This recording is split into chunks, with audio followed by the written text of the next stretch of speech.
Well, I'm going to talk about, title of the talk is Environmental Considerations When Acquiring Right-of-Way Early. And by early, of course, I mean acquiring right-of-way prior to the completion of the environmental review process for a highway project. And you hear this called different things. The two things I always hear are early acquisition or advanced acquisition, and people are talking about the same thing when they use those terms, and I use them both. But that's what I'm going to be talking about. And as Carlos mentioned, you know, this is kind of a hot topic at TxDOT right now. And the main reason is that just this past legislative session, the Texas legislature enacted a law, House Bill 2646. And you can see this is sort of the main part of it that I put up there. And what the legislature added to a pre-existing statute is what you see underlined and then italicized there. And for many, many years, TxDOT, or Texas, has had a statute at the state level that allowed us gave us the authority to purchase options. Okay, prior to environmental clearance, the department could purchase an option to buy right-of-way from somebody that we thought we were going to need for a highway project. And of course, an option is, you know, where you just pay a fee to somebody, and basically you're just purchasing the right to buy the property from them at a later date. And of course, you don't have to exercise the option, and if you don't, then you lose the fee that you paid to the person. So we've always had that, but this year the legislature changed the law, and you can see that they added statutory language that gives us the explicit authority to go out and acquire fee simple, or in other words, to actually buy the land from a property owner before we finish the environmental review. And there's really no qualifications or caveats or anything. You know, this is pretty much what the statute says. And so one might gather that, you know, the legislature, when they passed this last session, it's a signal that they identified an opportunity to make the project development process more efficient by giving us the ability to be, you know, doing the environmental review over here, and then another group of people are over here going out and looking at the right-of-way and maybe making decisions about whether to acquire property early. Whereas traditionally, and for reasons that I'll get into, it's always been sequential. You know, you finish your environmental review, you pick an alternative, and then you go about the process of acquiring right-of-way. And so, like I said, there's really no qualifications on this, except there is one that has to do with, and I didn't repeat it on the slide, but if we do acquire right-of-way early from somebody and then we end up not using it for the highway project, well, then there's certain procedures that kick in, and basically we have to you know, go back to the person or entity that we bought the property from and give them the right of first refusal to buy it back before we sell it off to somebody else. Now, you know, this law was just enacted this past session and just became effective. And so the department is still going through the process of figuring out exactly how this is all going to be implemented. You know, the right-of-way division has, for as long as I can remember, had a very, very limited program by which they authorize advanced acquisitions, and it's always been done sort of on a very, very limited case-by-case basis, and usually only when there are some sort of special circumstances, like hardship on the part of the property seller, you know, some reason, some personal reason they might have that it makes sense for them to sell the property to us early rather than waiting till the end of the environmental review process. Or occasionally there's a protective buy situation where the department identifies you know, some reason why, you know, we really have to go out and buy this property right now in order to protect it from maybe from development that we know is imminent or something that would drive the cost way up. But like I said, those were just very sort of limited cases that the right-of-way division allowed this. Well, now we have this statute that allows us to do it without any restrictions. And the right-of-way division, like I said, is working on business rules to implement this and, sort of set forth the process by which districts and people working on highway projects for TxDOT would be able to, walk through a process for getting right-of-way division approval for doing one of these advanced acquisitions. And those business rules are still in development. In fact, there's a very, very early draft of them. But there's a team at TxDOT that's working on that. And there's going to be a separate presentation on this subject tomorrow that's going to be by two attorneys from the right-of-way division. One of them's here. I see Randy Ward is here. Randy and Darby Venza from the right-of-way division are going to be talking about this. And they might be talking about it, they will be talking about it more from the perspective of the right-of-way division. And, I'm in the environmental affairs division, so this is sort of, the perspective of just the environmental affairs division. Okay, so I thought I'd start by just kind of going over just, what is the basic nature of the environmental review we do, and, why is it that it's a big deal to go out and acquire a right-of-way before we're done with that environmental review?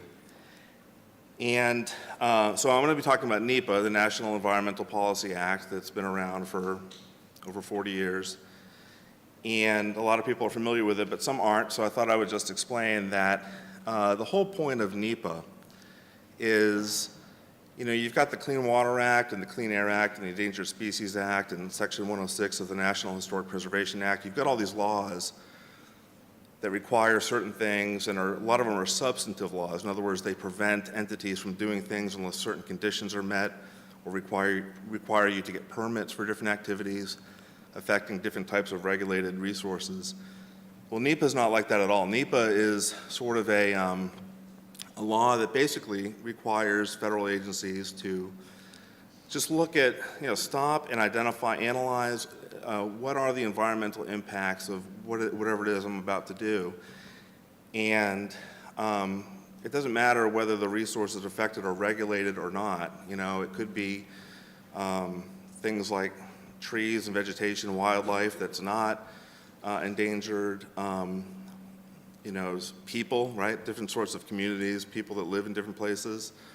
You're looking at impacts on the human environment, whether the resource is regulated or not, and you're required to analyze the impacts before you go forward. And then, of course, as long as you comply with all those other laws, NEPA doesn't require you to take a certain course of action. It just requires you to sort of build into your process an evaluation of environmental impacts. And so the Council on Environmental Quality is the federal agency that was created in 1969 to implement NEPA. And they have regulations, and I just pulled this quote. I think, they have a regulatory section in the CFR where they talk about the purpose and policy of NEPA. But this little quote here, to me, kind of sums it up. To help public officials make decisions that are based on an understanding of environmental consequences. And in Texas, at TxDOT, we have our own rules and our own program that's sort of analogous to NEPA. And our rules are in the Texas Administrative Code, and we promulgated them as required by a Texas statute that requires us to have our own program, similar to NEPA. And we have a rule that talks about what's the purpose of all this, what's our policy, and this is an excerpt from it. And it's very similar. It talks about making sound decisions based on a balanced consideration of transportation needs and of social, economic, and environmental impacts of proposed transportation improvements. So both the CEQ rules and our rules focus on making decisions based on consideration of impacts.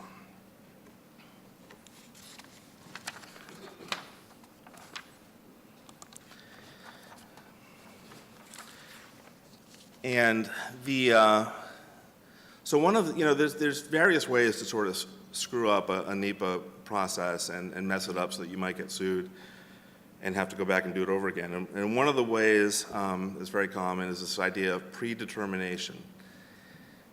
And predetermination refers to the idea that, you can't pick your alternative and sort of make your decision about what the outcome of this process is going to be. You know, we are going to build this road along this alignment because it's the cheapest or it's the most direct way to get from A to B or whatever.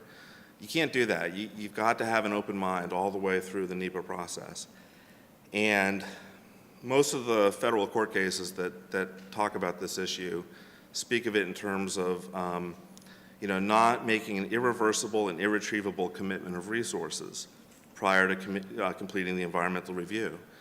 And FHWA has a rule on this where they talk about the different things you can't do until procedurally until you're done with your NEPA process. Like, for example, you're not supposed to proceed to final design, right? Because then that's sort of like you only do that after you've picked your alternative, you've considered all the impacts, and so you're not allowed to go to final design. Because again, the whole idea of environmental review is to understand the impacts before we make a commitment to building it in a certain way. And so you might ask, you know, I mean, isn't, you know, right away is not inexpensive. Sometimes it's hundreds of thousands of dollars or millions of dollars to buy right away. So you might wonder, well, how is it then that we're able to even talk about doing advanced acquisition of right away when we've got this federal court prohibition on irreversible and irretrievable commitment of resources? And the main reason is that U.S. Congress has specifically spoken on this issue and enacted a statute that says what I have written up there, which is that a state may carry out at the expense of the state acquisitions of interest in real property for a project before completion of the NEPA review.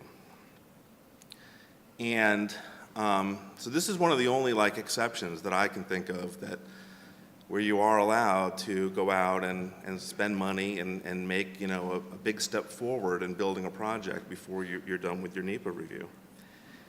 And, you know, I'm just speculating, this is just my own idea, but I wonder if maybe one reason is that that maybe it's not so irreversible and irretrievable. If you spend money on buying a piece of property, well, you do have ownership to that property then, and presumably you'd be able to sell it if you didn't use it, and land values seem to always be going up, and so maybe it actually isn't irreversible to buy right away.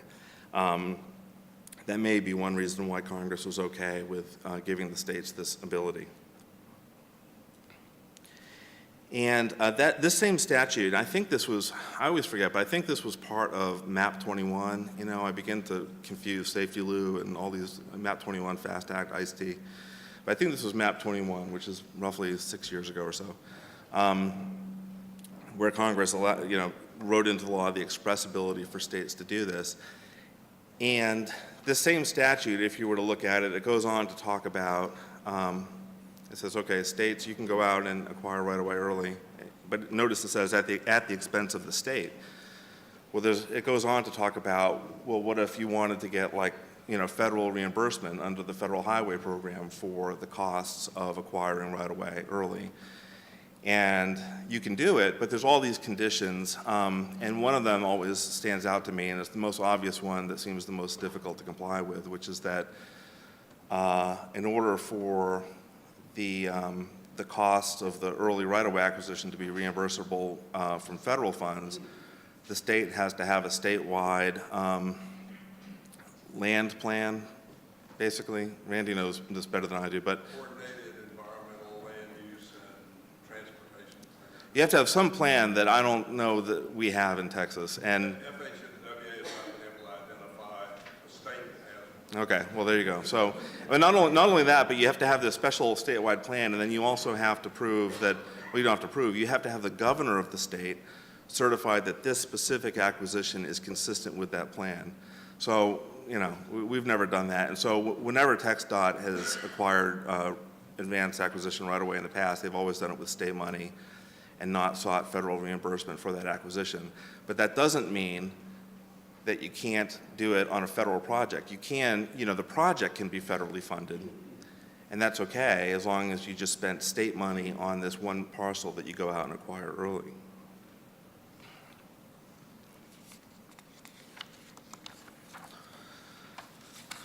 So Congress has said you can do this advanced acquisition despite the overall purpose of NEPA, but there are several conditions on it. And I'll talk about these in a second, but one that I didn't put on this slide that I remember when I was sitting over there getting ready to talk was that you can't use condemnation or eminent domain. You can't do that to acquire advanced acquisition parcels. And I think the reason is, and I don't think this is written into the law anywhere, it's just sort of a common sense idea, is that, you know, in order to go out and condemn property, you've got to be fulfilling a public purpose, and the parcel needs to be, you know, necessary for a public purpose. Well, if we went out and tried to condemn somebody's property before we had finished the environmental review, the parcel owner could rightly stand before the court in the condemnation proceeding and say, you know, Your Honor, they say that this parcel is needed for a public purpose. Well, they haven't even finished the environmental review, and they don't even know if this alignment is going to go through my property or not. And so we can't use condemnation. So whenever we're talking about advanced acquisition, it's always a willing seller.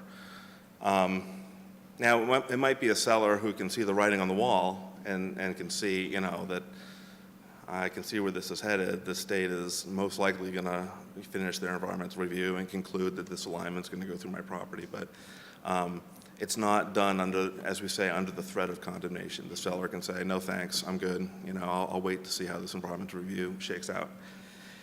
And so that's an important point. But the conditions I have up here on the slide are the conditions that are written into the FHWA rule about advanced acquisitions. And they, the first one is, seems kind of obvious, but it's the property was lawfully obtained by the state agency. And so, you know, our recent legislative enactment in Texas will make it a lot easier to prove that now that we have this express authority, you know, that's very black and white. There's no conditions on it. The property can't be subject to Section 4F. That's the Section 4F of the Department of Transportation Act of 1966, and that's the law that says, you know, it protects publicly owned parks, recreation areas, wildlife and waterfowl refuges, and public and privately owned historic sites. And it says, you know, you can't have a federally funded project that would use any land from any of those types of properties unless you make certain findings, one of which is that there's no reasonable and feasible alternative to using that land. But when it comes to advanced acquisition, you don't even get to go to that analysis. You just can't touch a 4F property with advanced acquisition. You got to wait till the environmental review is done. The third one up there, the Uniform Act, that's the Uniform Right-of-Way Acquisition and Relocation Act. It's a federal law that has to do with basically protecting landowners, making sure they get a fair deal when the federal government or a federally funded project acquires their land. Title VI of the Civil Rights Act of 64, that's a mistake. But the Civil Rights Act, of course, is an anti-discrimination statute.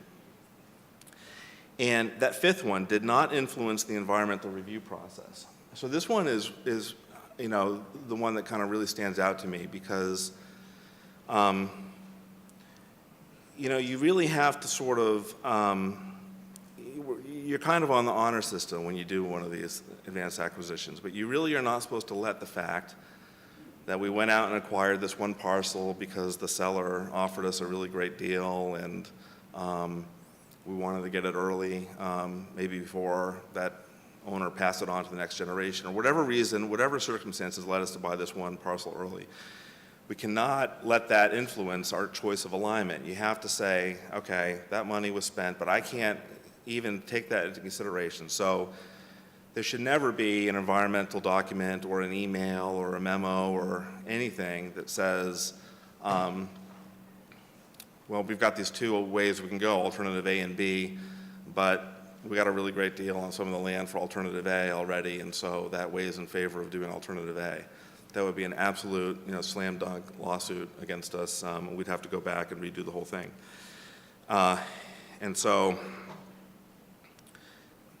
FHWA's rules, I didn't spell it all out there, but they go on to say specifically that we are supposed to determine, the state is supposed to determine, and FHWA has to agree that the early acquisition did not influence the environmental review process for the project, including the decision on the need to construct the project, the consideration of any alternatives, and the selection of the design or location for the project.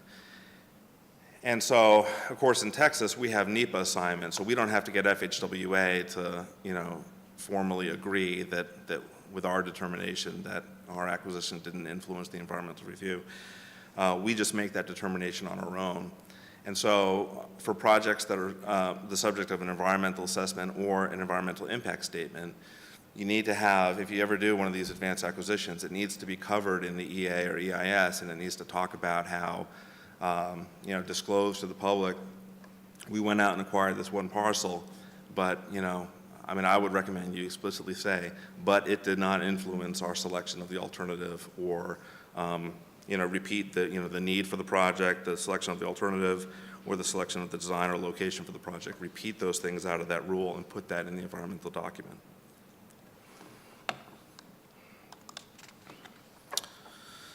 But that's not all. There's another condition, and it's weird because FHWA's rules, they have a rule on advanced acquisition, and it's in 23 CFR section 710.510. I think that's right. Whatever I had here. 710.501. So that's their advanced acquisition rule, but then they also have their environmental review rules, which are in a different subpart of CFR, which is 23 CFR 771. And if you look in there, you always have to be careful because you think maybe you've covered all the conditions, but then there's this other thing that says any state-funded early acquisition for a federal aid highway project where there will not be federal aid highway credit or reimbursement, so that's us because we never try to get federal aid highway credit or reimbursement for the early acquisition, is subject to the limitations described in the CEQ regulations at 40 CFR 1506.1. And so what does it say? Well, it's referring to a CEQ rule, which CEQ, again, is that agency that was created to implement NEPA. And they've got this rule that says, until an agency issues a record of decision, no action concerning the proposal shall be taken which would have an adverse environmental impact or limit the choice of reasonable activities. So this is an important point. What it means is that, you might, until you've done the environmental review, despite the fact that Congress has said you can go out and acquire property early, you cannot take any action that would have an adverse environmental impact. And you might think, well, of course, acquiring a piece of property has no adverse environmental impact. That's just, an exchange of money and a title transfers from a private entity to the state. And nothing happens in the real world until we go out and build the project, so there are no environmental impacts. And that's basically right, and that's why it's okay to do it, but you have to remember that if you do acquire property early, that does not mean that you can undertake construction activities early. So you can't say, oh great, we've got this parcel, well let's go out and start clearing it, let's cut down the trees. We're not going to build the project yet, but let's clear it and grade it. No, you can't do any of that. So all you can do is acquire the property, and then any physical work that you do on the property, that has to wait until the environmental review is done. And that includes demolition. You can't go out and demolish an old shack that's on the property or a barn or a house or anything, because that shack or whatever it is, it might be historic. It might be eligible for listing on the National Register and therefore subject to 106.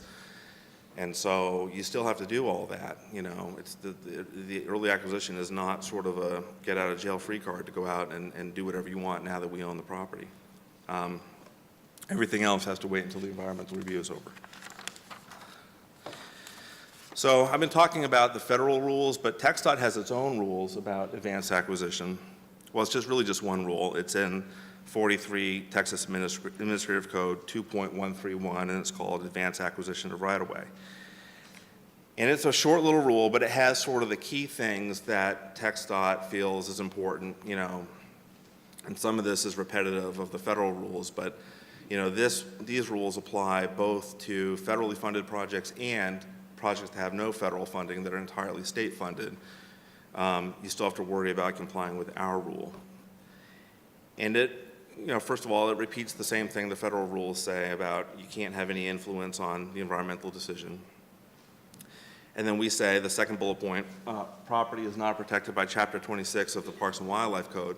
And Chapter 26 is basically the state version of 4F. So it's a state law that protects parks, recreation areas, wildlife, waterfowl refuges, and historic sites, but only publicly owned historic sites, unlike 4F. And so, even if there's no federal funding, you don't have to worry about 4F, you still have to worry about Chapter 26 on a state-funded project. And the third bullet point is something that we created that does not exist in the federal rules at all. And it's this idea of doing a due diligence report.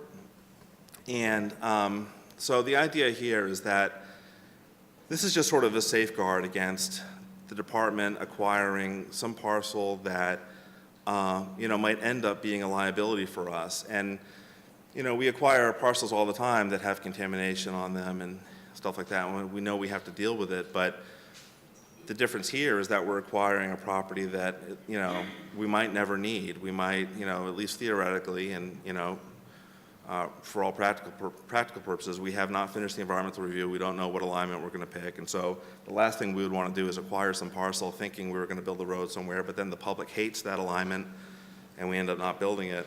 And then here we are, we've got this parcel that has some contamination on it that we've now acquired. And so we require a due diligence report be prepared. And this is, there's no Environmental Affairs Division, these are our rules and we have these rules, but we don't specify exactly how to do these due diligence reports. We don't specify the format or the level of detail or anything really. In fact, we don't even review them. This is really just something that the district staff or their consultants prepare. And they prepare these due diligence reports, and then they get included in sort of a packet of materials that goes to the right-of-way division for sort of the final decision about whether this parcel can be acquired early. And but the rules just specify there's only two things that they have to cover. They have to cover the likelihood of contamination or some other undesirable condition on the property.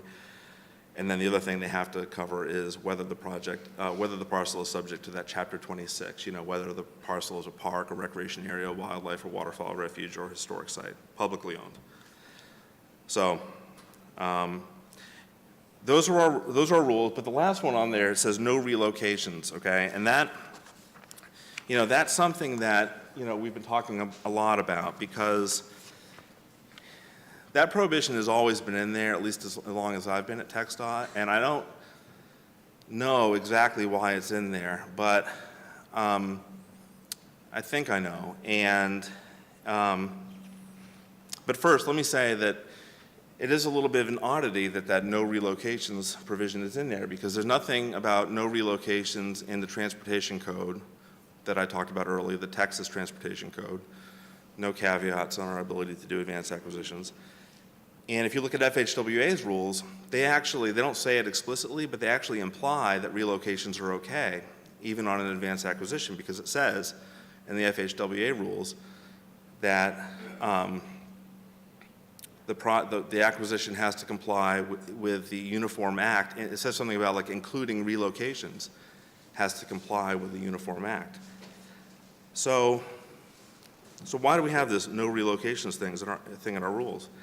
And I think it's because of that CEQ rule that I talked about earlier that says, okay, you can do your advanced acquisitions, but you can't take any action, including an advanced acquisition, prior to the environmental clearance that would have an adverse environmental impact. And so, while, a willing seller who owns his house or her house on the parcel and wants to sell it to the state and move somewhere else because they never liked living there in the first place or whatever, it's hard to see how there's any adverse environmental impact there, right? I mean, the person voluntarily entered into this real estate transaction and moved out of their home. But what if there were tenants, or what if, business tenants or residential tenants that did not want to leave their house? But the owner of the parcel decided it would be a great idea to sell the land to TxDOT, and we buy it, and presumably we don't want to be in the landlord business, and so presumably we would let the lease expire, or in some other way, eventually, the person might be required to move out of their house or apartment, or move their business out of the strip mall that we acquired. And they didn't, that might happen before the environmental review of the project is over, and that, could definitely be, and in my opinion, could definitely be an adverse environmental impact, and we're not supposed to have anything like that until we're done with the environmental review. So I think that's why that no relocations thing is in there. It might also be because, like when I said earlier about how buying the parcel, maybe that's not an irreversible commitment of resources, because theoretically we own the land and we could sell it for probably around the same price that we bought it for if we did our valuation correctly. Any money that we spend to relocate somebody and pay for their moving expenses and pay for them to get a new house comparable to the one that they had, well, that is truly irreversible and irretrievable commitment of resources. There's no way we're ever getting that money back if we wanted it. So that could be another reason why it's in there. But either way, it's somewhat problematic because we've got this new mandate from the legislature, well, not really a mandate, but a new explicit authority to go out and do advanced acquisitions without a no relocations prohibition, and it might be that the department wants to start doing advanced acquisitions that would require relocations. So we've got to figure out what to do about that. And we have a number of little changes that we want to make, some little, some not so little, but changes that we want to make to our Chapter 2 environmental review rules that are our state rules. And so we're looking at this no relocations thing right now, and we hope to propose a rulemaking sometime in the next few months that will somehow resolve this problem. Okay, this is my last slide. I just want to quickly talk about, because people always ask me this question about, well, what if a local government goes out, like a city or a county, they go out and acquire a parcel in advance of an environmental clearance? Can they do that? And the answer is that, well, they can do whatever they want. We don't, if they have the authority and they have the funding and they decide to do it, then they can go out and acquire property early if they want. But of course, all the major prohibitions I've talked about still apply. There can't be, can't start cutting down the trees or grading the property, can't have any adverse environmental impact until the environmental review of the project is done. And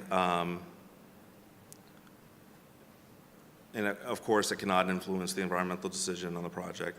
But there's a couple of things that don't apply. Like, for example, that due diligence report that we require in our state rules. Well, if it's some city or county that's going to acquire this land and hold on to it as they're going to own the right-of-way for this project, well, they can decide for themselves what due diligence they have to do. We don't insist on the due diligence report because that's really just to protect the state.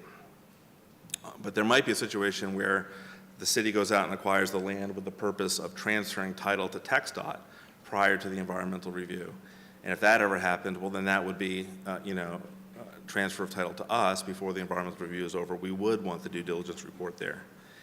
And one thing we do to protect ourselves is, when our right-of-way division goes out and acquires property, they always follow the Uniform Act, so we don't have to worry about documenting each time that the Uniform Act, the Uniform Right-of-Ways Acquisition and Relocation Act, the federal law for a federally funded project. We don't have to worry about documenting that it was complied with because it always is. But we do have to worry about it when it comes to these acquisitions by cities and counties, and so we do, it's not written in our rules anywhere, but just sort of as a matter of policy, we ask them to provide us a letter that we put into the environmental document or to the the file, the project file for the project. A letter, just them telling us that, we followed the Uniform Act when we acquired this parcel. So we do require that. And so like I said, a lot of the things I talked about are, that's sort of where all the laws, the federal laws are unlikely to change, but the state rules, are up for discussion. We're going to be proposing changes or maybe doing away with the rule altogether, I don't know.